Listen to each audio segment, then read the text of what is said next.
Good afternoon, everyone, and welcome to this month's Audio Production Town Hall. My name is Brian Smithers, and I'm the Program Director of Audio Production here at Full Sail. We're glad you could join us today. Every month, you'll find us here weighing in on all sorts of issues that are of interest to audio production students. We've talked about drum miking and mixing and mastering. We've talked about the business of dance music. We've featured new software and hardware, and a lot of really cool people. So keep an eye on FS1 for every month's upcoming Audio Production Town Hall, and we hope you will make a habit of joining us here. This month, we're talking to a 2015 graduate of Full Sail, Alexandria Perryman. Alexandria is a producer at Will Media, which is a major podcast production company, but before that, she was an audio engineer at NASA, a feat that made many of us who had her in class jealous of her, and we offered to change jobs repeatedly. She never took us up on it, but we'll talk about all that and focus on her world of podcasting these days in our discussion today. So, Alexandria, welcome. We're glad you could join us today. Thank you for having me. Awesome. So when you graduated, as I recall, you moved home and started looking for work and saw an ad from an unlikely place called NASA. Do I have that trajectory basically right so far? Pretty much, right? There was a little gap where I worked in a recording studio before that, but yeah, that's pretty much how it went. So one of the things that's always fascinated me about that fact is that we covered a lot of ground while you were a student here. We talked about digital audio, we talked about microphones and mixers, we talked about making records, and we talked about sound for film and television, but I don't recall us ever talking about sound for astronauts. Do you? No, that definitely did not come up. So to me, one of the great lessons that you embody that I think all of us should really take to heart is the fact that you really immediately recognized all of the way that your training and skills would transfer into the environment of working for a space agency. Yeah, I mean, honestly, it came from how I learned as a student. So I would, the way Full Sail was modeled is every class builds upon each other. So I took that in the workforce, that same concept, that same mindset. So I went from working in a recording studio, learning from that. Then I did part-time AV work at different hotels. Then I volunteered doing the live broadcast for my church. And then I was able to just mix all those things together. So when I saw the job posting for NASA, it listed what they wanted you to have. And I had touched on every single one of those things, whether it's for space or not, it's still audio being pushed through a console. That's great. Because you're absolutely right. We try to build one brick at a time in terms of your knowledge and skills, and your entire career ends up being that same sort of process of learning some new things and improving the things that you already know and are able to do, and being prepared to take advantage of opportunities as they present themselves. Right. That's exactly the way it went for me. So while you were at NASA, what were some of the first things that they asked you to do? One of the first things I was doing, which is kind of incredible that you'll have somebody new touching old audio tape that had never been heard before. And so I had to digitize and archive those audio tapes. So I was actually working with old tape machines. I think NASA still has, and they had the second ever. It was like a dual audio tape recorder from like the 60s. And they have the second one and I think it's the only one that's left in the world that actually works. So I had to use that machine to replay these tapes and to push that old audio, crunchy audio that was stored behind the stage in a box and try to digitize that through Pro Tools. And Wow. so that was really my first task for the first couple of weeks. And then I was shadowing folks, and then I got thrown into the fire and started mixing shows. Wow. That's great. Just what was on those tapes? What were they actually recordings of? And usually it was mission control, just their inner talking to each other from seat to seat. Sometimes you'll get calls where they're talking to at that time from the space shuttle or some of the Apollo missions. You would hear those audio tapes, but it was a lot of things that people that were listening on TV wouldn't have heard.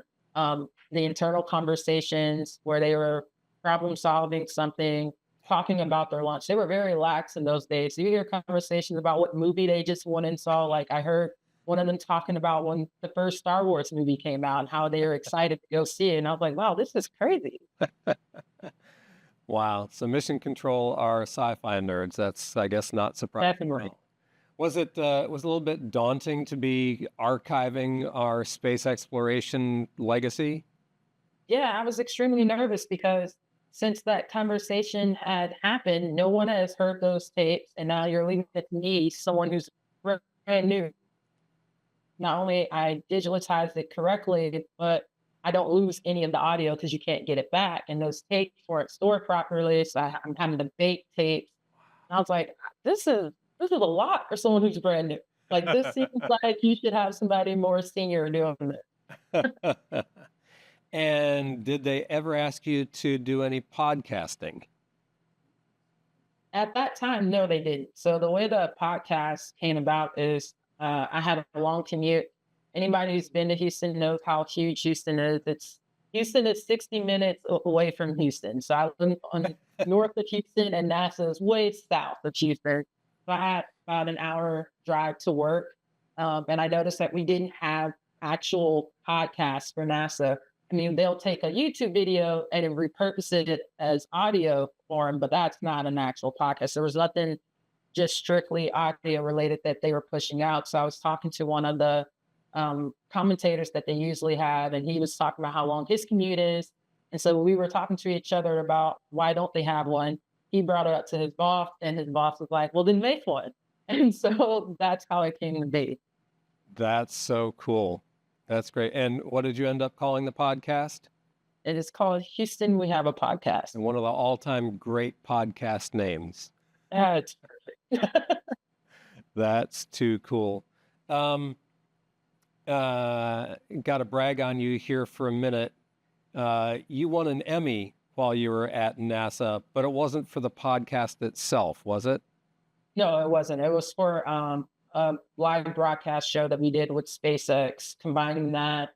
And then we had multiple different shots. I think the main thing for that Emmy was just how difficult and of technology that we were using to get this one particular show. We had like 6 or 7 live feeds coming in. We were also sending it up to the space station, getting live views from space, pushing that out, doing interviews with astronauts all throughout this broadcast that was going on 24 hours until they actually got there. So it was nonstop. Switching over had to be seamless because there's no commercial breaks on NASA TV. So, it was just the feat of the task. That's cool. That's awesome. Well, we're so proud of you and congratulations for that. That's terrific. Thank you. But having successfully launched a NASA podcast, you ended up leaving there for a major podcast house. And after a couple of years there, landed at Will Media. What was it that motivated you to dive into podcasting with both feet? I think what it is that it was something I found a lot of joy in doing at NASA because it was my baby. I was the chief engineer. I was one of the producers. I mixed it. I would record every episode. And so it was something that I got to be real creative about and doing. And I love working in live television, but 6 years of doing that nonstop is very brutal. Yeah. The stress level of that. So I wanted something that I can spend a little bit more time on and making sure I'm putting out the best audio that I can. And so I wanted to move over, slow down a bit, work on podcasts, really tap into my creative brain. And that's what made me do the switch. That's cool. And Have you had a chance to have slightly less stress in your life as a result of that, or did it end up being? It's not a nonstop moment of stress like how working in live television is every day. It's you have a pocket of stress as the production kicks in and you got this many days because you have this many people that you're trying to line up recording schedules with. So you have like maybe like 3 or 4 weeks until that show is ready to launch. And then you move on to you have a break and you move on to the next show. So it's still stressful. It's just the time difference of it is spread out a little bit. Right. That's actually, I find, one of the key things in managing stress and finding a situation that you can actually sustain over a number of years is when the stress matches your psyche, I guess, for lack of a better Yeah. word, becomes, because some people just thrive in constant mayhem, and other people can endure mayhem for short periods of time, and then if you get a breath, you can dive back in. Yeah, I was that constant mayhem. I loved the rush of it. Then like 5 or 6 years doing that, my body was just tired. I was ready to slow down.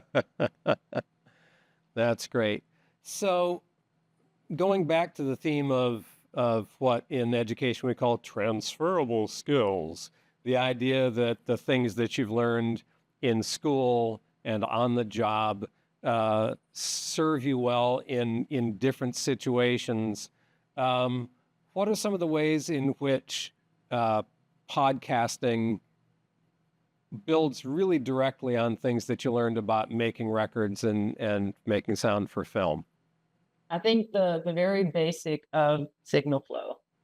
That's the main thing. And it's like once you understand signal flow, you and figure out what audio you want to capture and where you want to send it to, you can pretty much do podcasting, live TV, mixed records. It's all the same skill. So that's one of the major skills. Just trusting your ears when you're mixing what sounds good for that person. If you're in a music studio, you're going to know what that artist's particular sound is. If you're doing a podcast, you are going to get to know how you want your host to sound because you're going to be recording with them more often. Same way on live television with a newscaster. So those are the same skills like that. People skills is also another thing. You're going to be in a music studio, you're interacting with artists that you've never worked with before. Live television, you may get somebody in for interviews, and it's the same way with podcasting. So a lot of those different things that you learn as a student transfers when it comes to soft skills, when it comes to the basics of recording, they transfer very easy. Cool. I know Todd would be just delighted that you went first to signal flow. He's no doubt somewhere bubbling over with pride at that. But yeah, that makes perfectly sense. Perfectly sense. That's exactly the sort of thing that we try to impress, is that it starts with signal flow. It starts with listening, and there's no small amount of psychology involved at the same time, right? Right. Definitely. So, how different is the gear in podcasting compared to studio production? I think it differs on what the setup is. For me, a lot of our setups are remote setups. So we'll send a kit out to the talent, and we'll send a kit out to the host. And I'll be on like digital recording platforms like Riverside, for example, and able to mix the audio there or just like have something preset. And then I get the raw files back from Riverside. I also have a backup where I have like the host will be recording internally on their end. And so with the talent, and they'll send me those files. That's the big thing, is always their backup recording. Yeah. Because it is extremely difficult to get talent a lot of times. And so trying to get them back after something, yeah, that doesn't happen very often. So the gear, it makes a lot of things are more digital, but then you may be working on a podcast where you're in like a studio setup. And then in that case, you'll probably have like a small little mixer that you're pushing out the audio back and forth into something that you can record. And even then, you'll have a backup recording of that as well, Yeah. if you're trying to record directly into Pro Tools. With all of these backup recordings, I imagine that file management becomes a pretty substantial part of the gig.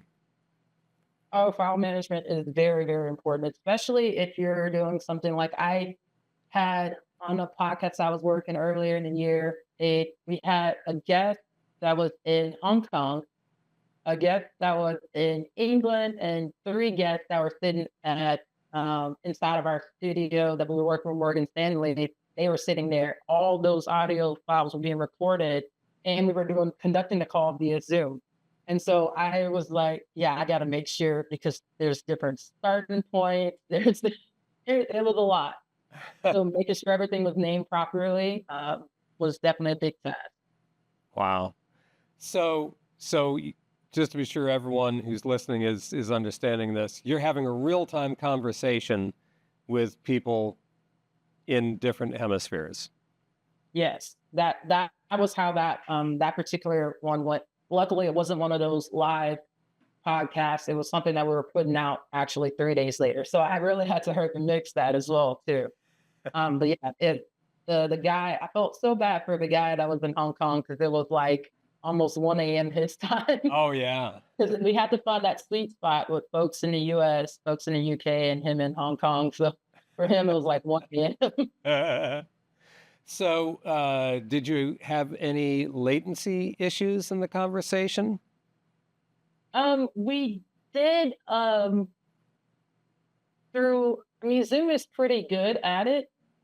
It's usually dealing with how their internet speed is, but that was fine. What we decided to do was just like, it's okay to take a pause. I'm gonna go clean up the gaps anyway before I put this out. So go ahead, take a pause, try not to talk over each other. So after you hear the question, like, I know that was the main thing for us doing it through Zoom is that they can see each other. So they can kind of see when someone's getting ready to talk, which helps me a lot. Yeah. And it will help deal with that. But the latency issue wasn't terrible. Cool. Well, that's good. You kind of anticipated my question, which is, to what extent do you kind of adjust for that in the editing process anyways? And you go for the finished product and the timing of it because you're not trying to sync it to video. Exactly. For us, for that, it wasn't being synced to video. We just had the video so they can see each other and it'll make the conversation sound more natural. Because what they were doing was basically like a fireside chat. So it was supposed to mimic them all being in the same room together, but it just wasn't possible. And so having them look at each other um, help people from talking over each other, and it also helped keep the conversation flowing. And people were able to interject, and it made it not sound very question answer. Right. Cool. Well, I like the way that you were able to share your expertise in the way the medium works with the actual panel who were talking so that they could do what they do and feel natural about it, but still give you a product that was going to be editable instead of sounding like a bad teleconference with talking over each other. Yeah. That's cool. Hard-won lessons of experience in the genre, no doubt. Oh, definitely. I believe it was at NASA. We had one of those things where we had a bunch of astronauts that were talking to each other, and some were in Kazakhstan and some were in the States, and we were trying to record it for a podcast, and that was a nightmare. I was like, you know what? We're gonna do Zoom. I'm still gonna record it. I'm still gonna record it internally and have them record on their ends, but they need to see each other. Speaking of going back to NASA for a second, how bad is the latency to the ISS? So if you're doing a TV broadcast where they're going to be on camera and you can see them in the HD camera, it's about 2 seconds. So it's still, it's not great, but it's not that bad. The thing that makes it difficult is the fact that the astronaut had to push the talk mic because they're listening via a speaker in there. So the person who's talking is going to hear themselves delayed, come back through. So you have to make sure you tell the astronauts after they answer to cut their mic off so it doesn't create this loop of just right to go. And even then I would have to hard mix because sometimes they'll forget. So Yeah. That's cool. So, if it's not proprietary, can you tell me how you transferred files so that you got everything that you needed to do those edits and fixes? yeah, it usually like so for my job now to get the files, they just do it through like Dropbox or a Drive or something or Google Drive, something like that. For NASA, I most of the time I will record internally and be recording live as the person. If they were talking via Zoom, I'll be recording their audio. Um, and if it was possible for them to be record on their own, they'll send it to me via email. Right. Uh, if it was an astronaut on a space station, we're recording that all at all times. So I have pretty much had my pick. Oh, awesome. They were actually the easiest to get their audio back because I was gonna have it regardless. Wow, that's funny. You wouldn't expect that, but I understand once you explain it why that would be the case. That's pretty cool. So, um, you mentioned that that in one of those cases you had like a really short turnaround time to edit and mix. What is a typical turnaround time from initial recording to ready to deliver in podcasting? It really depends on what the show style is. So if the show style is an everyday type of thing, then I have a couple hours. If it's one of those things where it's a new episode every day, which is when I first started working at this company, I was working on thoughts on the market for Morgan Stanley, and they put out an episode every single day. And so I would sometimes literally be recording that person that morning, editing, and then putting it out by 5 p.m. That way it goes out.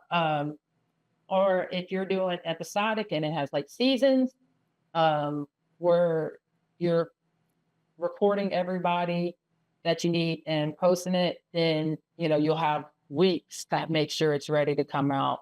Or if you're doing like a weekly show where it's a new person every week, then you have a couple of days and then you can send it over for review and things like that. So it just depends on what the show style is. Right. That makes a lot of sense. You, when we were talking earlier, um, before we went on the air, you had talked about the mixing and mastering process, and it probably hasn't occurred to most of us that there is a mastering step to podcasting. Can you talk a little bit about what that entails in this context?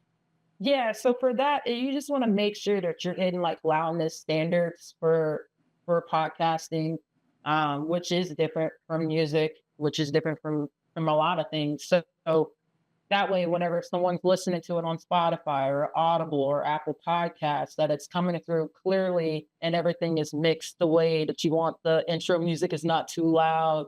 So that's what comes through when you're doing the mastering process, making sure that the loudness standards for, and I think Apple is very specific about it. So you may have to, make sure that you're hitting those meters, or else sometimes they won't push your podcast out if it sounds bad. Yeah. So, how different are the standards, the loudness standards for the different outlets? They're not too different from one another. I think it's like between like neg 18 and neg 16 LUFS. So it's not that big of a difference. So I usually try to get it in that same ballpark, and that way it'll at least be good enough all because if you try to do it strictly for the one that's neg 16 and then try to do it strictly for the one that's neg 18, that's just too much time Yeah. trying to basically remaster the same episode. So you might as well just find a little sweet spot and make sure it's in between those two and you're good to go. That makes sense.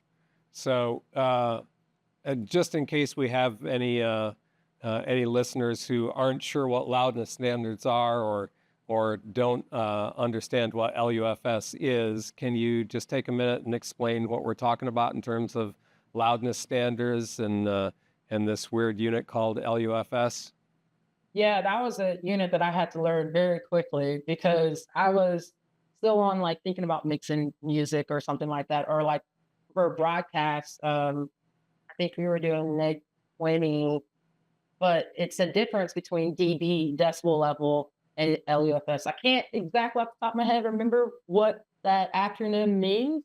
But usually on a lot of things, whenever you're going to mastering or you're looking at different meters, what will help you is making sure that you have it on that meter that says LUFS. And then you'll still be able to see your dB level, and that's fine. But that way you'll know as you're mastering it that you're actually doing it for the conversion that you want it to be. Cool. Good explanation. And I didn't mean to quiz you on it. It's all good. LUFS is loudness units relative to full scale. Yeah, very. And the first word is the key ingredient. We're talking about not what something looks like on a meter, but what it sounds like to our ears. And peak meters and VU meters and so forth all have their purpose, but the loudness meter that measures in LUFS is designed to respond the way our ears do, so that, for in this case, different podcasts, when you go from one podcast to the next on Apple or whatever service, Audible or whatever, one doesn't jump out at you. All the episodes blend together well. Different podcasts from different sources blend together well, so that you're not constantly riding the volume control as you're listening on your way to work. So, Yeah, and by the way, that was not a thing when you were a student. that was not. That's the reason why I said I had to learn that on the fly. Yep. People were working on it. It was the topic of great conversation in the industry at the time, but the standards relative to that had not yet been developed.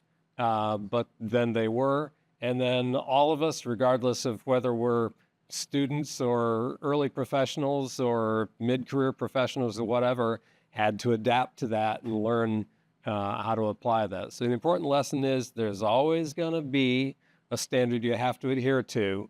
The question is, what is it for your particular context, and how do you make that happen? Definitely. And that's cool. So can you tell us what are some of the differences between, I assume that you've worked on more drama-based podcasts as compared to kind of, current issue podcasts? Are there real differences? Actually, it's flipped. I've been more on like breaking news or news this week. Most of the podcasts at this new job that I'm working at now have been in the financial realm. So how that is fluctuating throughout the year, I'm having to learn finance words, so I know what it means as I'm making edits to make sure I'm not cutting out something that's super important. Yeah. But yeah, usually that. Then I started. Now I'm working on a podcast that's going to come out later this year. It was interview based, but then there's also, we're bringing in audio clips and sound effects and sound design. So getting more of a listening experience type of thing than just, here's the late breaking news of what happened on the stock market this morning. That's cool. So I imagine you need more production time in order to pull that off. Definitely do. We started on this podcast that'll be coming out probably around November is when we really actually started recording our guest in January through April. Then we had all of May and June for post. And so now we're getting ready for that big social push for it to come out in September. Awesome. Great.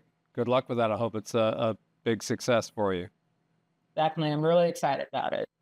So, and did you tell me earlier that you were actually one of the creative sources behind the genesis of that idea?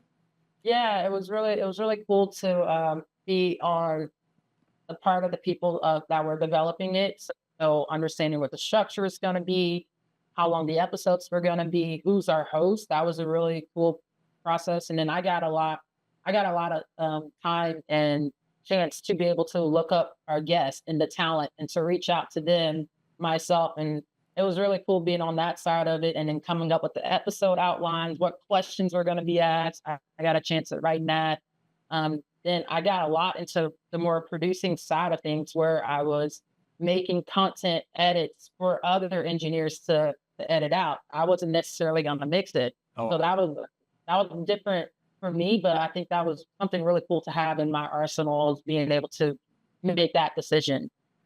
that's cool. You actually anticipated my next question, which is in film or television, we have the spotting session where you go through and you look at all the visuals and you figure out what are the different sounds that you're going to need, footsteps and someone closing a book or crashes, people throwing things, tipping things over, cats meowing in the background, and you figure out what those are from the visuals and create your edit list and your source list so the sound designers and editors can get to work.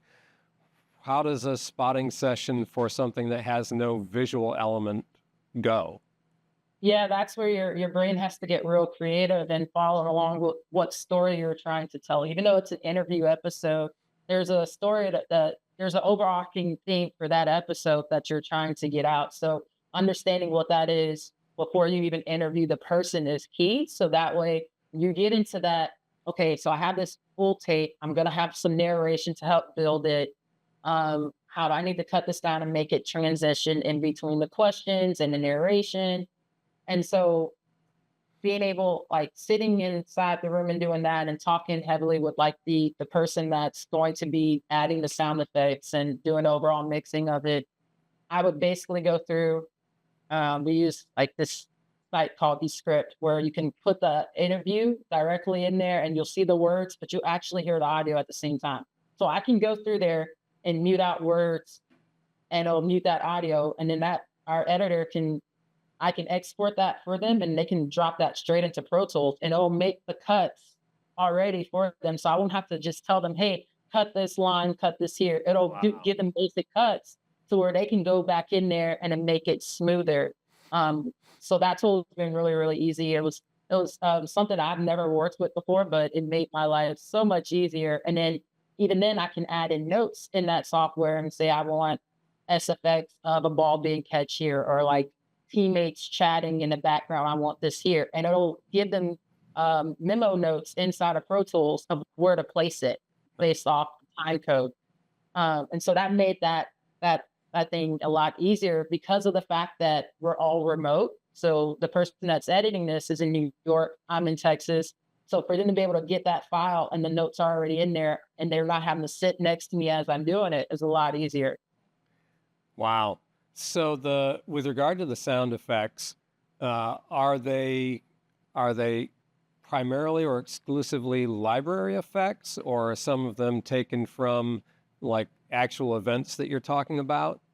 Yeah, it's a mixture of all of it. Some of it's like old game audio that we've gotten access to, or we'll get some from sound effects, and then um, some of our engineers that we have, they do Foley themselves. So they'll go out there, they'll record in their home to get the sounds that we need, or they may have a library that they've already from previous shows that they've worked on where they can just go back and get that. So it's a mixture of all of it. Wow. Wow. That's a lot of creative and technical expertise coming together across your team. Definitely, definitely. So what you're doing as a team is all remote. Everything is remote. That's awesome. Where were you when remote work really hit you, and how did you adapt to it? So I was working at NASA when remote work hit, and it was interesting because it made part of my job extremely difficult because I didn't have access to the tools just yet to be able to fully do remote work from my home, because using the NASA computer, there's heavy security on that. And so having to figure out how to cast into the computer at NASA, like that was a lot. But I would still have to go on site at NASA for live shows because you can't mix something like that from home. Right. It wouldn't sound good, too much latency, that's a nightmare. So I still need it to be on console. So I would do the like I'll go in just for that particular show, and then I'll mix that show, and then I'll leave. So for the podcast, we still kept it going, but that's when I started learning about other softwares. We would use Zoom audio. I would use Riverside or other recording audio, how folks call in for that, and then get that tape. And I can mix that at home. I have Pro Tools on my computer, just mix it right then and there. I don't need to go on site to do that. So that's how I learned the different ways and the tricks and tips on having people use an actual mic or use their earbuds or try to talk directly into their phone as a voice memo, just some way I can get clean audio. That's cool. By the way, if anybody has any questions, please type them into the chat, and we'll read them out so that Alexandria can directly address your questions. We do have a few minutes left, and in the few minutes that we have remaining, I'd like to talk to you about something that you and I have discussed directly before, but that I know is a pretty important part of your work in your life, and that is that obviously you have been a woman in what is absolutely a male-dominated industry for your entire career so far. Quick story, at our Hall of Fame this year, we had 3 men and 3 women being inducted. Each of the 3 women talked about the specific hurdles that they had faced as women getting started in their career in their industry. And I was both inspired and flabbergasted that in the span of their careers that this had actually been a thing and that it is still a thing. So can you speak to us about your experience or about some of the groups that you're working with to try to raise some awareness here? Yeah, the audio world is definitely a boys' club. But I think I like the trajectory that it's going. There's the women in audio mission. There's Sound Girls that I've luckily been a part of. I found out about Sound Girls while I was a student, and just go on their Facebook in the groups where you can find different gigs. You can ask questions in a safe environment where you're not, you try to ask questions in some of these other platforms as a woman, and the attacks are just immediate from people behind a keyboard. So just finding those safe places and connecting. And so I also, in the world of podcasting, there's a lot more women that are doing it because it's depending on what you're trying to do, it's something that one person can do by themselves. So the person that's creating that podcast, if you want to be the host of it, you can do that. It's a lot more easier for you to get your fill in there, and it's a lot easier with so many people and how big the podcast world is blowing into. There's a lot of opportunity for women audio engineers to start their own, do freelancing for other folks where you don't have to be in their face. You can just collect their audio tape, collect their audio files, mix it, and send it to them right from your house.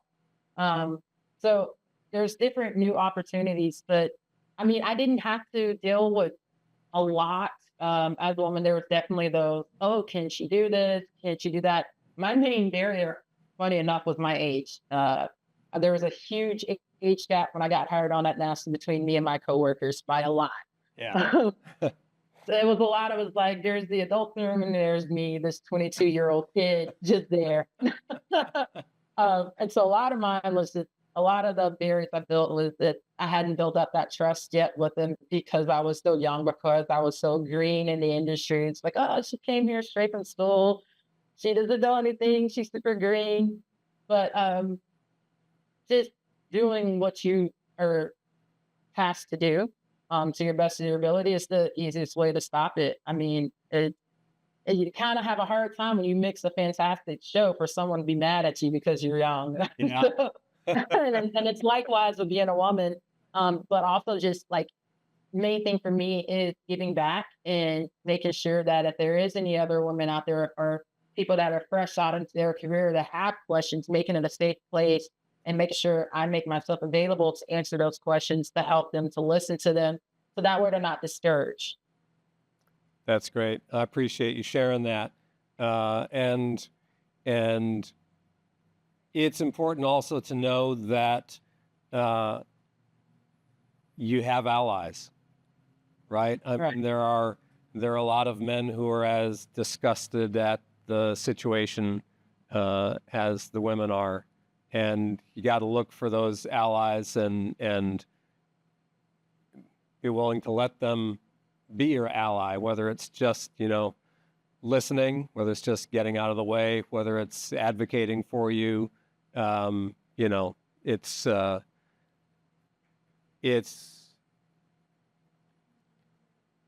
it's a challenge because you don't want to overstep, you don't want to assume, but you want to do everything that you can to be there for the women, and especially the young women, as they're, trying to get recognized, trying to get past any assumptions that they may face. Yeah. I mean, I could see it in a difficult task trying to make sure that you're not, because the thing that we don't want to come across is like, we don't want to be baby. We don't need the hand, like that. We just want a fair shot. Yeah. It's like, don't ask me a question that you wouldn't ask your male counterpart who's at the same level as me, that type of thing. Yeah. So I think that's really the biggest thing, is just making sure everyone gets that fair shot based off of where their level of expertise is. Right on. Well, I appreciate you sharing that, and thank you for your advocacy and your work with a couple of the organizations that you mentioned. I know you did actually a Sound Girls podcast recently, and last about a year ago we did a panel discussion with you and some of your colleagues on our advisory committee on the issue. So we'll get there step by step. Definitely. So we are nearly out of time, but we do have a comment from our audience. So go ahead. Sorry about that. Wrong microphone. This person is wishing everyone good luck with everything. You are such an inspiration.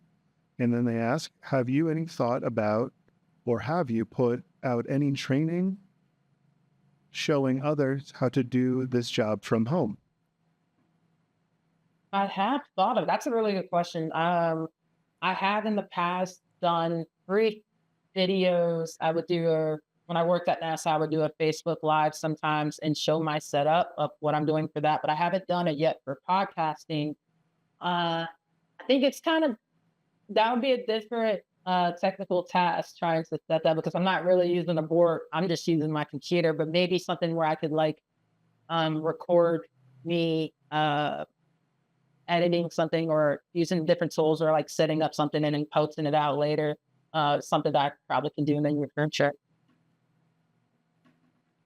That's cool. Thanks for that question. I agree. You are a great inspiration to all of us, and we really appreciate your time here. One other thing, you apparently are a very successful TikTok personality as well, right? You got something like 300,000 followers. Yeah, the pandemic boredom hit hard. So check her out on TikTok.